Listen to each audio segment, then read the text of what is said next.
What's up, ladies and gentlemen? This is BJ Bunneh 3000 and my review of State of Decay Lifeline. Undead Labs has made one of the most enjoyable zombie games that I've played in a long while. It's more than just taking out zombies, it's an actual survivor community game. This time, the DLC puts you in the shoes of the military. You would think that this would give you an advantage against the hordes that come after you in the new city, in the new map that you're against, but thankfully, because of the difficulty, it matters not.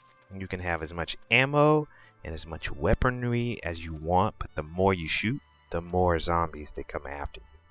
You're set up in an army base and you have a good number of very well skilled soldiers that you basically can specialize in various different weapons or guns and everything. But of course, you're gonna need all the weaponry. You're gonna need all of the ammunition, perimeter defenses, because you're in a whole new map. You're no longer in the little town. You have to go around, rescue all these different refugees, try to extract them, and of course, have these VIP refugees help you figure out why this whole zombie apocalypse has descended upon this city. And basically, you're running into the exact same kind of combat, resource management, of course, making certain that your community is safe. But this time, it's less about the interaction between the people in your community and more about just protecting the community. You go out, you try to rescue people as always, but there are less hordes coming after you to worry about and just more zombies. A regular extraction of a survivor can just lead into just hordes of zombies coming, because the second you start shooting, the more they start coming out of the woodwork. There's even dead areas where basically if you're in them, there's just a countless number of zombies that essentially come after you. So this ups the difficulty quite a bit, despite having all these different guns and light machine guns and grenades and such.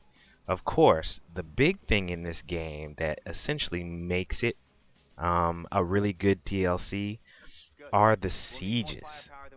You'll have your trusty band of survivors and your trusty band of soldiers, and of course the key will be at a certain point the amount of zombies that are in the area will cause you to just have a siege opportunity where 2 waves of zombies will swarm your base. You'll have to use different barrages from your other base or from artillery to kind of help you. You'll put defenses, fireworks, bombs, propane tanks and stuff around so that you can try to protect the gate. Because if that swarm of zombies actually gets through the gate, they will quickly overrun your base, and all of those soldiers that you extracted and all of those other people or survivors as well, they will die, and they will die quickly. You'll have these gates, which will essentially be the focus point of a lot of your defenses, but zombies will climb over these gates and start pouring over if you get to a certain point. But at those gates, they will also just beat down the gates. And the first few sieges will probably be easy. That's mainly because you won't have all the bloaters or all the feral zombies or the juggernauts coming after you. But when they start doing later on in the game, the difficulty just skyrockets. And that's probably the biggest bonus of this DLC package for State of Decay. The difficulty is where I feel the original game probably should have been in the first place. You can catch my first playthrough on Twitch. I actually recorded it and I didn't do very well at all. Of course, trying to play the game the same way you do the normal game will not work. You'll have to use some slightly different tactics in this version of State of Decay in order for you to survive. But one thing is for certain, State of Decay shines in this DLC.